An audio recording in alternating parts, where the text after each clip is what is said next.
Hello everybody, hope you're doing marvellously well. In today's video, we have Mr. Jeff Balding, who is easily one of the most successful engineers in Nashville. His credit list is insane. Go to allmusic.com and type in the words Jeff Balding, B-A-L-D-I-N-G, and you will see that he has been involved in some of the most beautiful sounding and most successful country records of the last 20 or 30 years. He's had an amazing career. So this is a wonderful interview. We also did this interview in Nashville at Ocean Way Nashville. It is a beautiful studio. It's a converted church. It's gorgeous. However, we had two cameras and one of them went down during the filming. So I apologize in advance that there is a lot of shots just from one camera. So when you see just Jeff talking and me off camera, responding or asking questions, that's because we only had one camera. Luckily, it was the camera on Jeff and not the one on me. That would have been really embarrassing to have Jeff talking and me sitting there going, although I do that anyway. Anyway, enjoy the video. Have a marvelous time recording and mixing. Jeff is a one-of-a-kind guy, really, really generous in his information and an insane resume.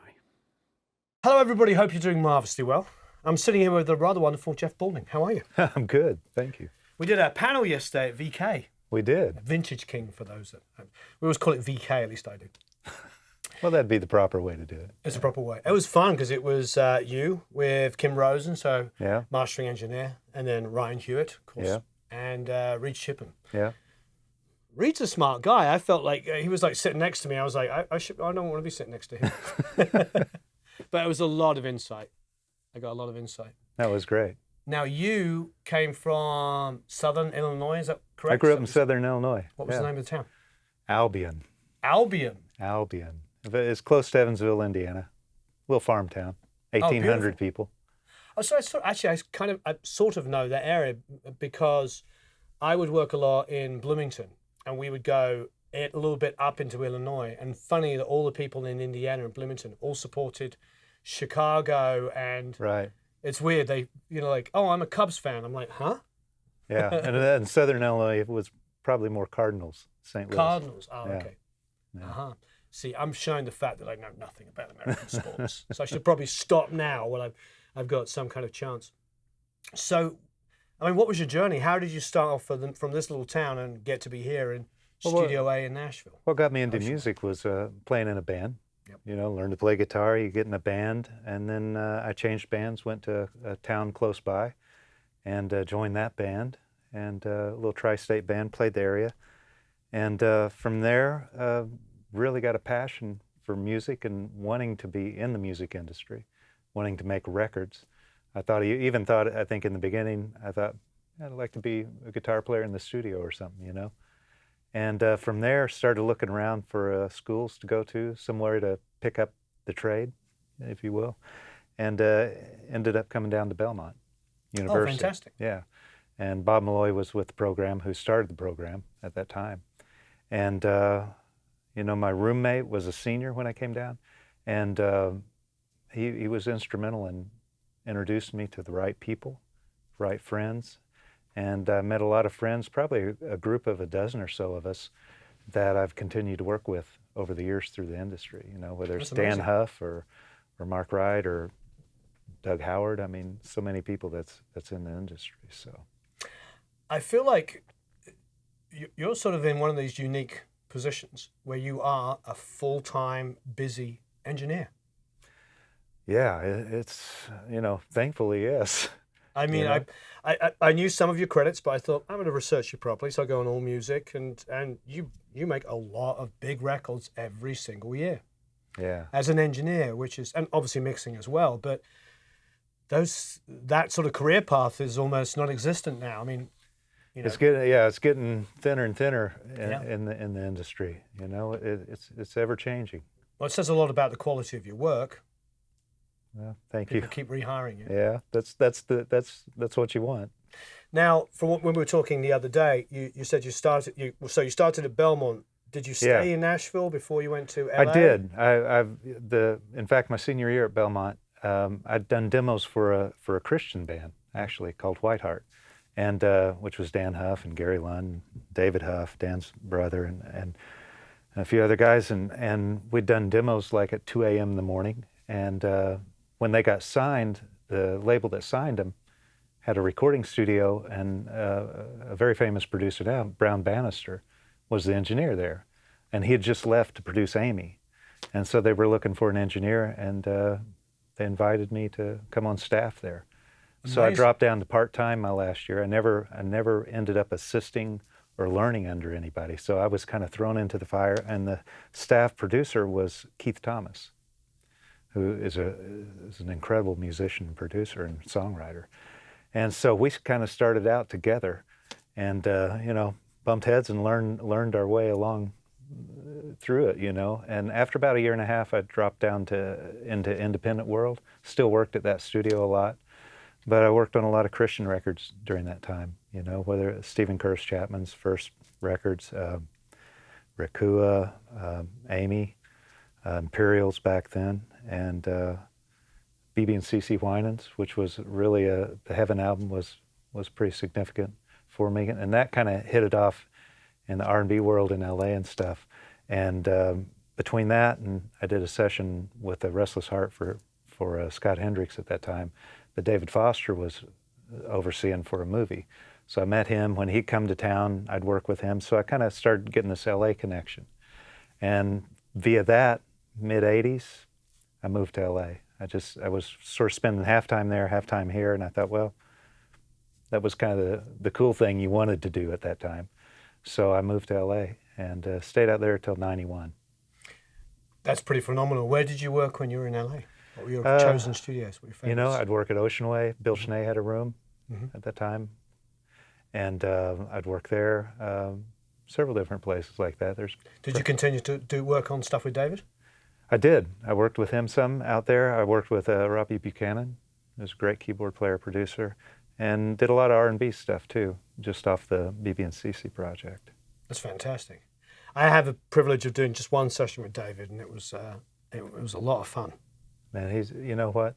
I've really looked back at guys like him.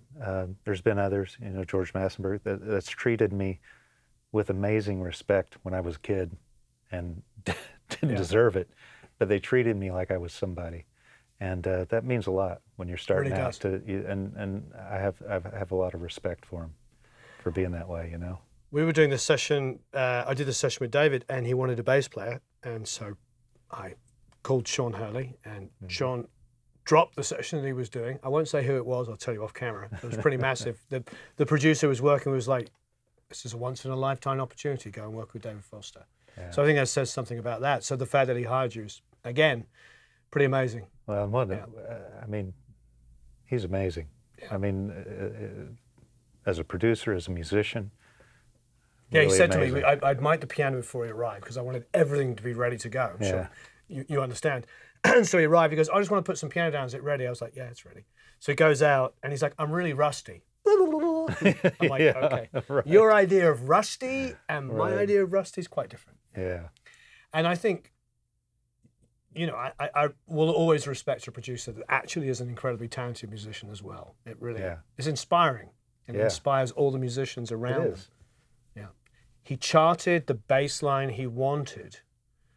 I called Sean, took Sean like 20 minutes to get there from a studio down the street. And in that 20 minutes, he was playing the track and he was writing the bass line down.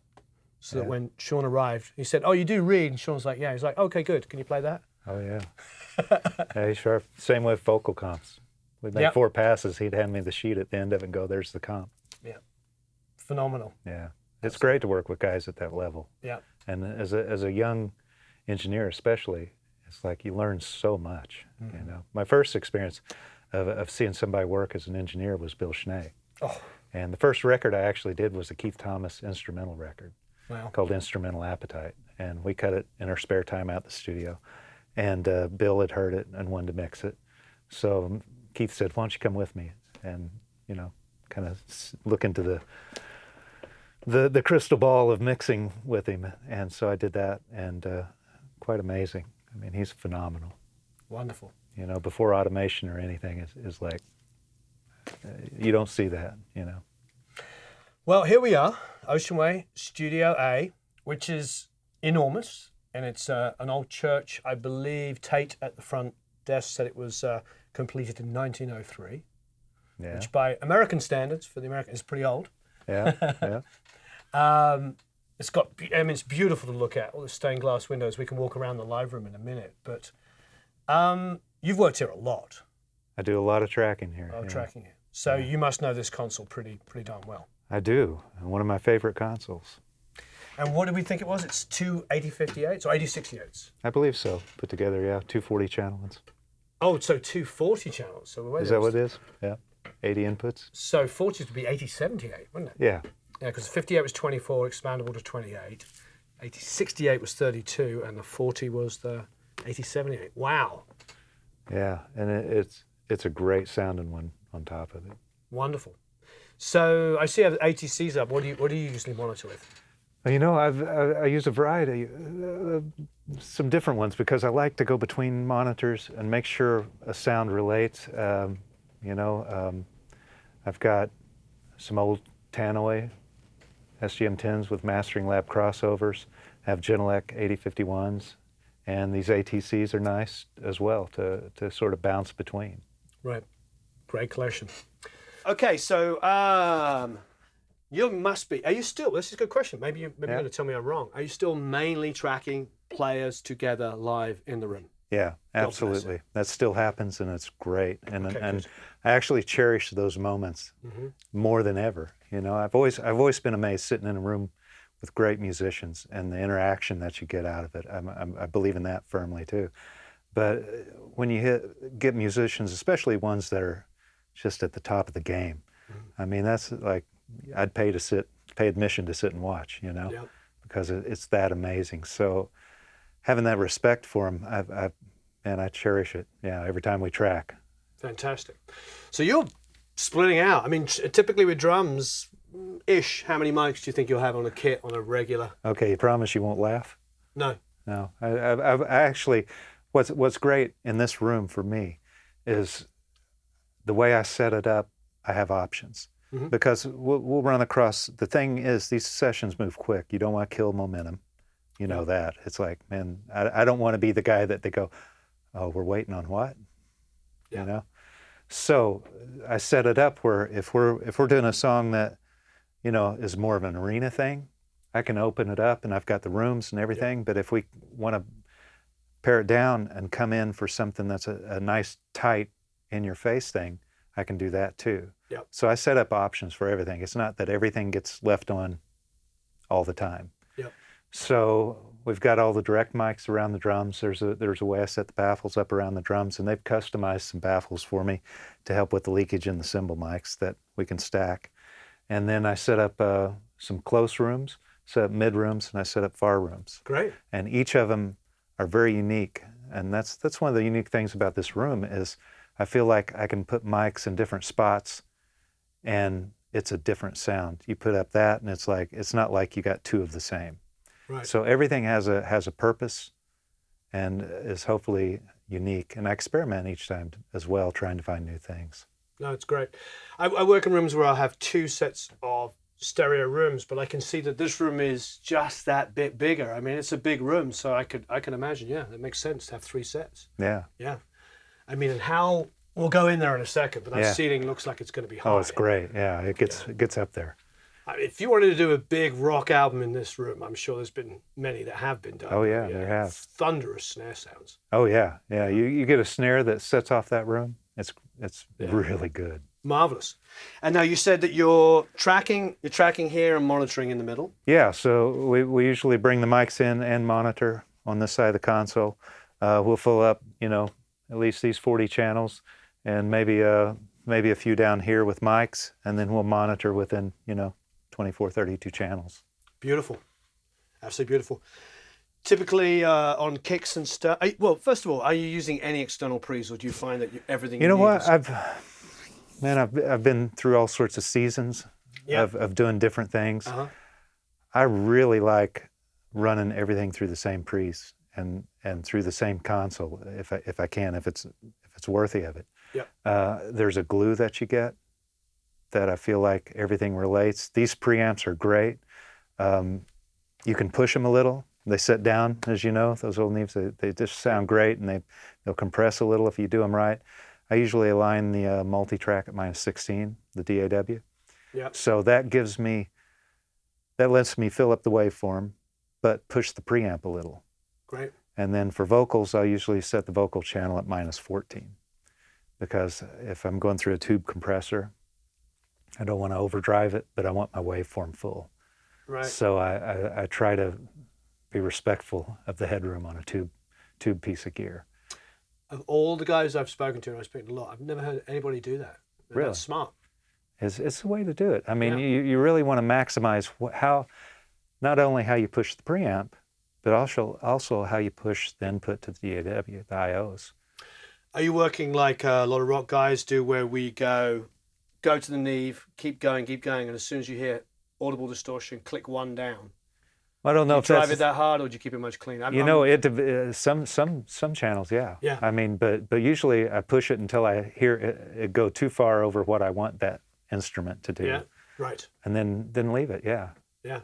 That's Right. great. There's no other way to get that sound, to me anyway. Absolutely. Number of mics on a kick?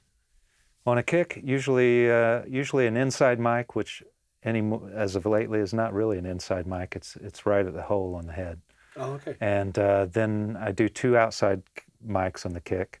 I do like an NS10 subwoofer, you know. I don't do the sub kick or anything. I like just the old school. Right. Put the woofer there, and then I'll pair either an ATM 25 Nice. and put it out by the rim, or I'll put a FET 47. Right. And I'll bring those 2 mics, make one sound. So I get the knock out of one of those mics, and I get the bottom out of the other. Oh, that's fantastic. And you get enough attack with by the rim that you can actually use that as the kick sound if you want, or if you want a little more poke in it, you got the inside mic.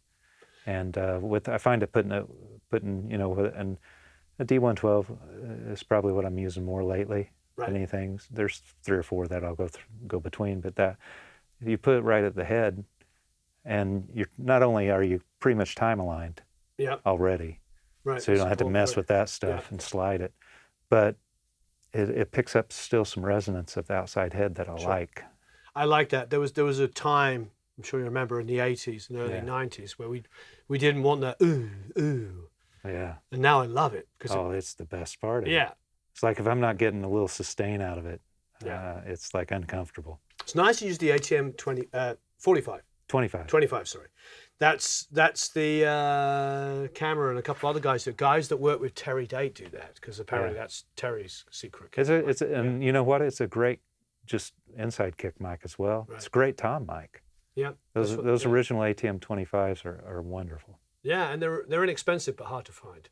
Yeah. And now after this video, even harder. Yeah. And then, are you a 57 top and bottom guy on snare? Yeah, you know, 57's pretty standard on top of the snare. There's something about impact that still is hard to beat with that. Buyer 201, if you want. AKG 451 sometimes with the 57, the old LA thing is cool. We just did that in Nashville. See, I thought it was a Nashville trick. Oh, see, I remember from the 80s. So. Oh, anyway. I see. Yeah. Right. And then, that's probably pretty much it. And then bottom mic, you know, I don't use a 57 on bottom. It's a little too much bite for me. Right. So I use an SM81. Oh, interesting. And I like the smoothness of it, and it allows me to push it up if I want to get it loud enough in there. And if you slide it down away from the snare drum, get a little kick in there as well. It's kind of nice sometimes. Depends on your phasing and what you want. But I like that on the bottom. Yeah. I might try that. Yeah. SM81's great. I've always been thinking of something other than a 57 on the bottom, because it always feels like it's a compromise. It's what's handy, but is it the best mic? Yeah. I always end up EQing the SM81. If I want, I can leave it. You know, it just comes across that way. That's great. Then hi-hat, KM84 if you want a little cleaner, SM7 if I want a little more dirt. Yeah. Those are the 2 I mainly go between. And, you know, the thing with snare and hat to me is positioning and technique to keep the cymbal out of the hi-hat mic and keep the hi-hat out of the snare mic. Right. And if you do it right, you can get away with quite a bit. Right. Of course, drummer depends too, how they play. How they set up. Yeah. They got the cymbals down here. Yeah. Not so good. Toms? Toms, I think my favorite mic is a FET 47 of all Toms. things. Yeah. Oh. ATM 25 sound great, and I'll go to those. And I use a top and bottom mic setup. So I'll put a clip-on AT, Audio-Technica clip-ons on the bottom, and use a FET 47 on top, and it's pretty much a no-brainer. It just sounds great. Yeah, if you've got drummers that articulate well and hit those tones with And meaning. know how to tune them. Yeah, I know how to tune Yeah. them. Yeah. Speaking of that for a second, are there sessions now where they still bring in external drum tuners, guys to do that, or is it pretty much expected that the drummer? You might find that every now and then. Right. Depends on how busy the drummer is, more than he can't do it. Sure. It's more as, let's get your session rolling, so we're going to send a guy over to tune and play and get Right. sounds. And all the drummers I work with are great at tuning, and I mean, that level of a drummer, I mean, once you realize what you get, you won't want to go back, because it's like, can you play that high? First, can you put up maybe darker cymbals or this? They listen to the room and they tune, and they not only to the song and the key if you want, but they'll make sure everything works in the room and sounds right there. Wonderful. And then if you want cymbals played softer, hi-hat louder or softer, they can do all that and not lose feel or focus. Fantastic. And then overheads. Overheads? Yeah, what's your preference there? Man, and this is probably just going, I think at one time I kept losing an overhead left or right side, so I started printing 2 overhead mic sets. Oh, wow. And so this is probably a little extreme, but actually it works. So what I do on overheads, I guess you'd call it a modified Glenn Johns with U67s. And I actually like Telefunken 67s, my favorite, because they squat a little bit. Right. And they just kind of have this compression, a little bit of grunge, and they're really nice. But 67s are nice and fat, and I'll do one over the 37 to 42 inches, depending on the drummer what he lets me get away with, as low as I can get it. But do one kind of over the middle, and then one I put beside with the dead spot to the cymbal, just kind of up over the top of the floor tom. Oh, wow. And that way I'm not getting too much tom in it, because I really want my direct mics to come through, but I want the ambience of this. And that puts air around the kit, that setup does. Beautiful. Now what that gives you in the option with 2 overheads, I set here, and it's almost, sometimes it's even, sometimes it's more of a Decatree looking setup with the center mic. And I use KM254s, Neumann's on those. I'm liking those lately. Oh, I've never used They're not too 254s. bright, and they sound really sweet on cymbals. I've never used them. I have a KM56. I hadn't either until the last couple of years. So what is the difference? They're just real smooth. They're not Right. bright, but they're open, Right. and they It's a just don't get 254 harsh. a tube? Yeah, it's like a 54. I'm Right. not sure what the difference is, but Oh, okay. but anyway, they sound amazing. Ocean Way picked up a pair, and I tried them. It was like, oh yeah, that's good. Fantastic. Because you get the core of the cymbal, and it's just not anything splat. And now you're blending both these sets So of now overheads together. you can either use them both panned, or if you choose, you can use the center one and the 2 side ones, put that up the center and throw the side 67 out, Yeah. and you got a center mic. Nice. So, and sometimes you can use, every now and then I'll use a Cole ribbons instead of the 67. Right. So it's very flexible in what you want to do in the mix, and you don't have to use both. And then if you lose one side of one because of the console or something, you got to set. But Somebody treads on the But I cable. just like the flexibility of that and what it brings. And I don't know about you, but as opposed to 2 overheads up top and then this miking setup, this has a rawness to me that I don't get when I'm up here. Right. And I like that. And certain songs, there's just a difference. So after we were at Blackbird for a few days and then hanging with all you guys and talking music and stuff, I mean, this has been a really great week for just being obsessed about this stuff in a healthy way. Yeah. I actually went on last night, coincidentally, and read everything I could about the Glenn Johns technique, which I've done on and off over the years, always get asked about. And This is the answer that I love. I found somebody basically asked him, why did you do this? Right. Right, as opposed to like, because we all talk about, and Sam over there is the one that said this stuff, is like, people watching, they want to know how we do things. But the big question is, why do we do things? And Right. Glenn answered, I just thought, what's it like to be a drummer playing a drum kit? And how are you hearing things? And you sort of hear this, because the hi-hat is actually not that loud, but there's a cymbal here, and there's a cymbal here, and there's toms spread around. So instead of having mics that were spread wide over the drum kit, it seemed natural to him that it should be a little bit like this, because all the volume is coming here, not here. Yeah. So it was just him logically, and it made perfect sense. And I only When read you it look last at night. it, you don't think it's going to work. You don't think it's going to work, but Yeah. then his makes perfect sense. He wanted to say, what is John Bonham hearing? He's hearing predominantly these dominant things coming from this. Well, and the other side of that, especially with the overheads and all the mics, is getting them time aligned, making sure you're left and right of each mic set. And you can look at the waveforms now. You don't have to like totally rely on ears. Yeah. You can look at the waveforms and make sure they're aligned. And that's, to me, that's a critical part of the overheads and the room mics, making sure that my left and right are time aligned with the snare hit. I love this guy. It sounds like this is what I do in Sunset. Yeah. I sit there and measure every single room mic to the snare I drum. measure everything. And there's a distance within that these mics sound good too. Yeah. That you put them. There's a range that, there's a preference, but then there's a range. And after you get outside that range, it's like, why am I using those mics now? Yeah. Because they don't do anything. Right. And that's the thing about making every mic you put up have an effectiveness or a purpose. Right. Amazing. Yeah. I love this. What about compression on stuff? Are you compressing much on the way in? Okay, so that's a good question. I think compression can tie your hands in a mix, especially if someone else mixes. Sure. So if I get something where the kick and snare's squashed to death, I'm like going, really? You're not going to let me, right? Yeah. Yeah. So I pick and choose where I put the compression, and kick I don't compress. The outside kick might get a little because of the NS10 to sort of keep it kind of together.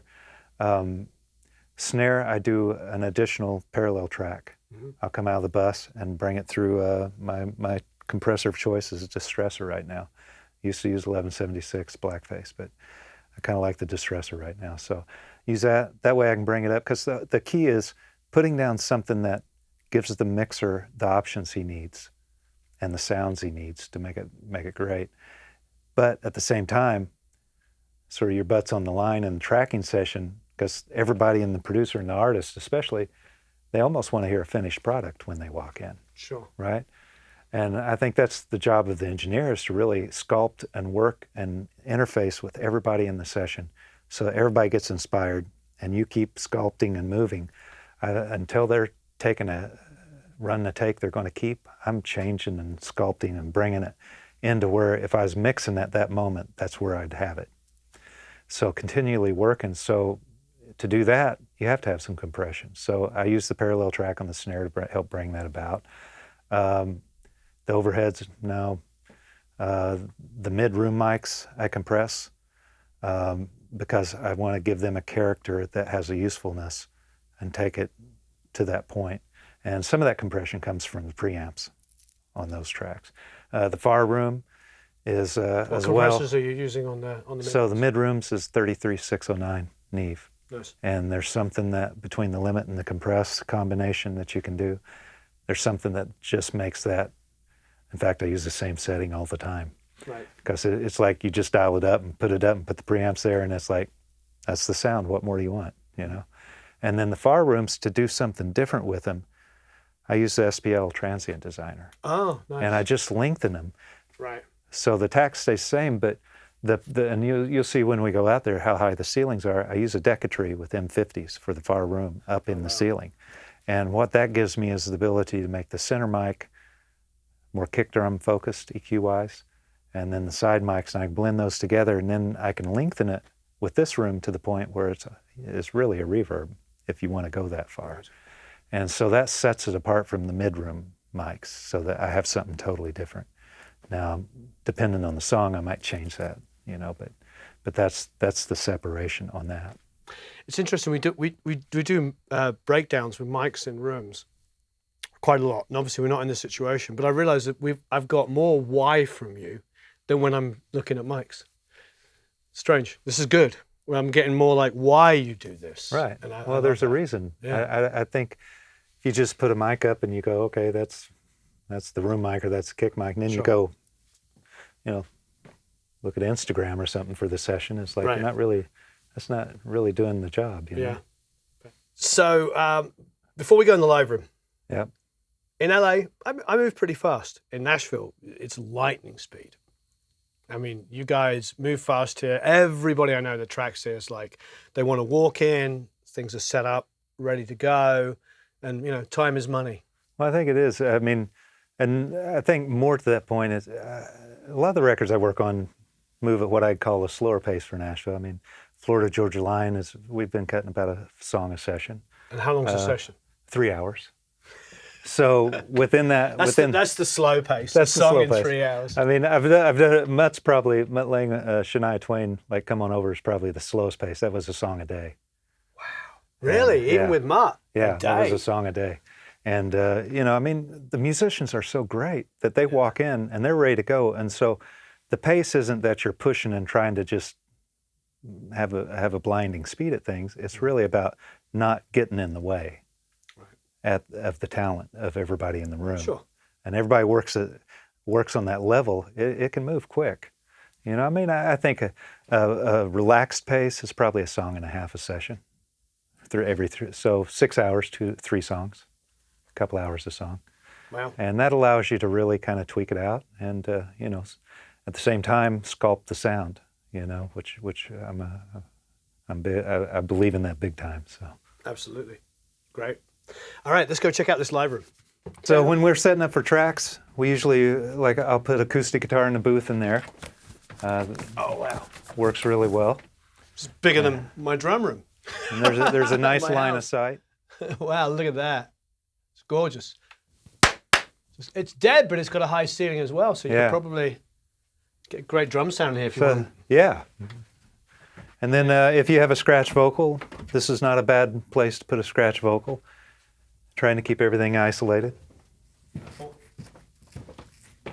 So when we arrived in the reception area, I said, "Where's Studio A?" And he just pointed at the whole building. Right. I mean, that would was be pretty remarkable. Like, this whole building is Studio A. Wow. And this is a pretty live room, and what I like about starting with a really live room is you've got options. It's like you can't make a room live; you can deaden it down. So I bring the room down a little bit with a few rugs, some baffles around the drums, and when musicians and people get in here in their cases and stuff, it comes right into order. Absolutely It's gorgeous. perfect. One. Oh, so it's a great decay, but it's super controlled. Yeah, It's like, whoa. it's really nice. And like I say, with the far room mics, the little transient designer, it gets nice and reverby if you want it. Fantastic. Gorgeous ceiling. They said it was completed in 1903, and that Tate said these stained glass windows are from an older church from before, and then were put into this in 1903, which makes kind of sense. They're beautiful. And I love these stands. Wow. Yeah. You could perform a trapeze on these stands. This is amazing. Talk about heavy duty. It looks like they're made in Japan. And those will go all the way to the top too. Really? Yeah, they'll extend up quite far. So using these for your far rooms?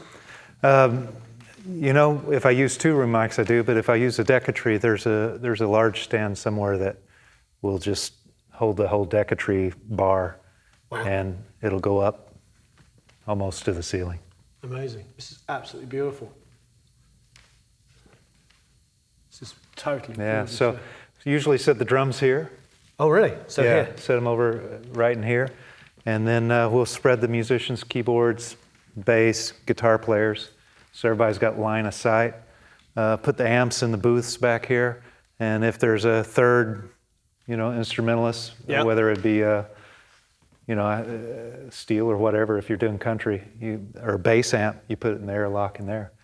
So you're facing the kit out this way, presumably? Facing the kit out that way, putting some baffles behind it. Yeah. Break the reflections a little. Then I use some short baffles around it. There's some inserts that I'll put on one of the set of the baffles to kind of help block the room out of the overhead mics if we want a real tight sound. Right. Then you're not getting that. That's a good idea. There's one time I used a pop-up tent over the drums for a specific sound, right. which gives you something totally different. Yep. I know at United, the old Ocean Way in LA, they have that tent that they can bring down over the top. Yeah. So that kind of idea, so you can just deck it on top. Yeah. Amazing. Such a beautiful looking room. Now, with these talkback cabs, have you ever used them for feeding tracks back through and getting the room tones? No. I've done that sort of thing before in different rooms, especially if it's a rock thing. I've done that sort of thing, but not with those speakers, no. Great. And so let's check out these booths. Obviously, they're doing orchestra dates. Yeah, it's a great string room. Yeah. Oh, this is great. There's so many little rooms here. You could get a ton of people working together. Yeah. It's beautiful. So it's for a large room. There's enough booths where you can get a whole band interacting and feeling like they're a band in the same room, and everybody's not in booths totally separated. You know. It's gorgeous. What? Give us a couple of records you kind of hear that you're really proud of. I just want to get a sense of what they're listening for. Oh man, I had to think of a lot of things. It's okay. Other guys won't be offended if you miss them out. Yeah, I mean, over the past year or so, I mean, besides FGL, William Michael Morgan, Michael Ray, Dan and Shay, which has got a big hit on the radio we got here right now called Tequila. Can you hear a lot of the ambience of the room in it? Yeah. Good. Yeah, I mean, yeah. And gosh, I'm trying to think. I cut an Alice Cooper record here. I saw that in the credit list. Yeah, Alice Cooper. So there's been a variety of things cut in this room. That's fantastic. Yeah. Yeah, I love it. So piano room, Anna Leslie. Yeah. What have we got over here? Yeah, so C7, gorgeous.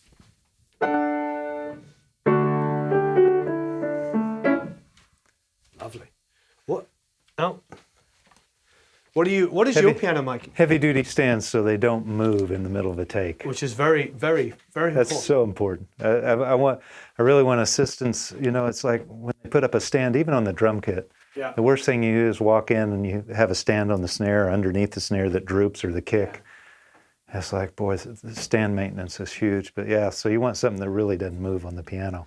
The secret, as you know, is to undo it before you move it. That's right. How many assistants have you watched just go? Oh yeah.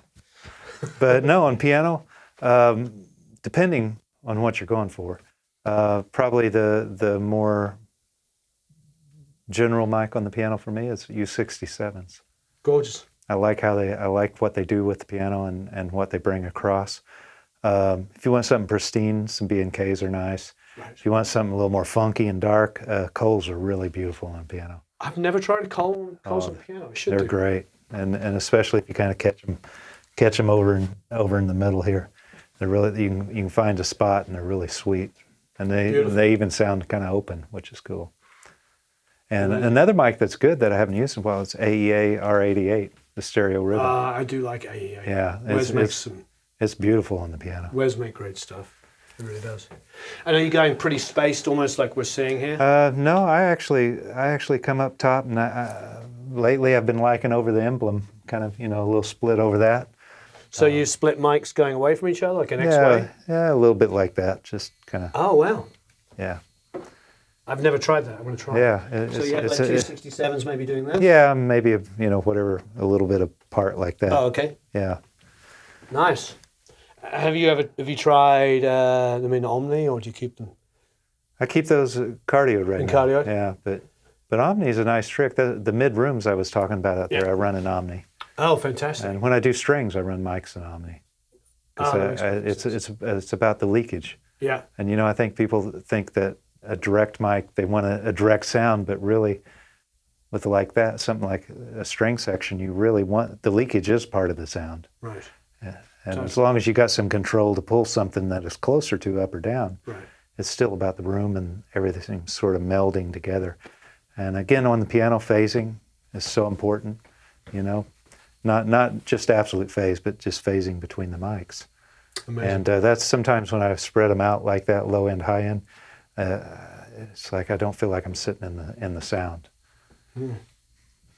Yeah, I mean, that's traditionally how I would do it. I put one here and one here, but for a while I've been putting a C12A in here. Yeah, now I use a center mic sometimes like that too, a Cole or something. Great. To add a little, it just adds a funk to it. Yeah, a little mid-rangey kind of something, and you just put it up in the middle underneath. It glues it together a bit. But something the other day, we put a modern mic, a Lewitt 640.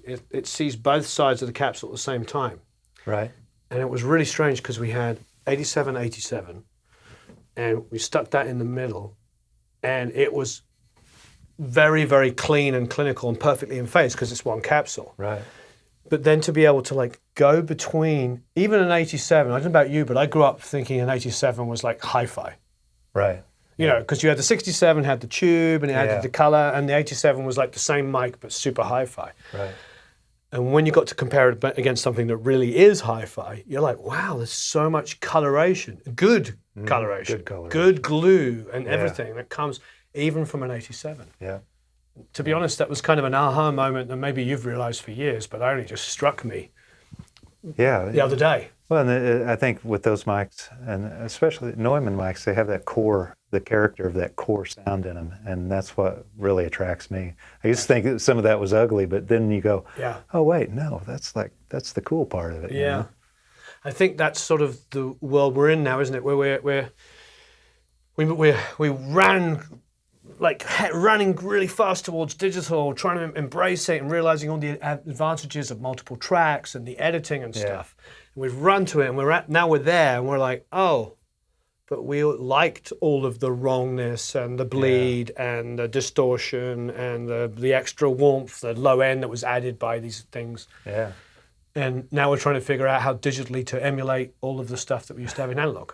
Yeah. Well, and with the right chain, when you're recording, if you do it right, you get all that stuff, and you capture it, and it stays. I mean, you know, I have some romance with analog. Sure. But I also remember the times I would be aligning the machine 5 times to try to get it to come back like I wanted it. Not necessarily true, but even just like I wanted it to.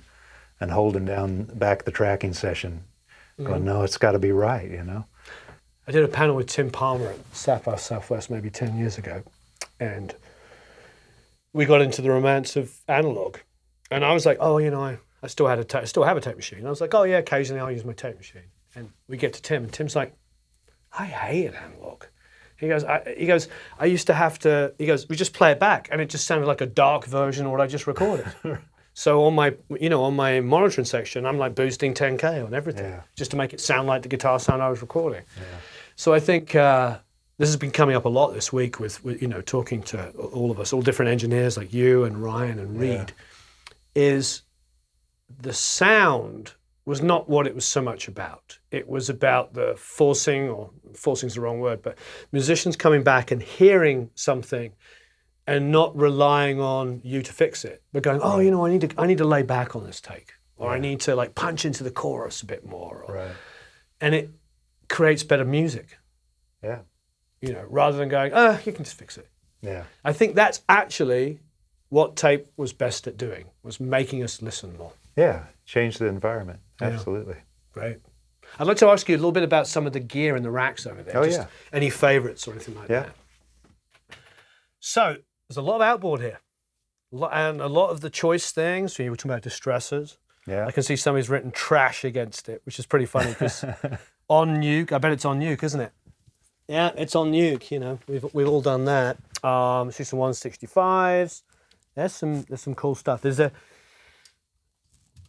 any sort of like particular kind of tips and tricks you could share with us? Any kind of EQs or whatever? You were talking about the 33609 that you liked on the mid rooms. Yeah. I see there's a Fairchild down there. That's use that sometimes. It's sweet. A nice selection of 1176s. I'm a big fan of black-faced 1176s. I think they sound great. The 1178 is actually what I'll use as parallel compression on the drum kit when I track. Great. There's a grunginess to an 1178 that's really nice, you know. And do you print that as a separate stereo file or Yeah, just it's for a playback? separate. Print it. Yeah, I print it as well, but I send it off the mic so you don't get all that flangy, phasey stuff Great. from delays. But yeah, I print it so it's useful because, you know, if they want to, they'll obviously use it through an overdub stage for vocals and stuff. But even if they want to use it in the mix, it's there, you know, and it's part of the vibe because you're creating everything. Anything I monitor in tracks, I print, except for the stereo bus compressor if I put that on. But I print everything because I don't want them to leave and go, oh, what happened? You know, Right. it's like I want to send them away with what I give them. Great. If you are using a Fairchild, what are you using it on? You know, sometimes guitars, every now and then maybe a drum thing. Right. Just depends if that's the sound. You know, it kind of has its thing, and it's great at that. And if it isn't that, then I don't use it. You know.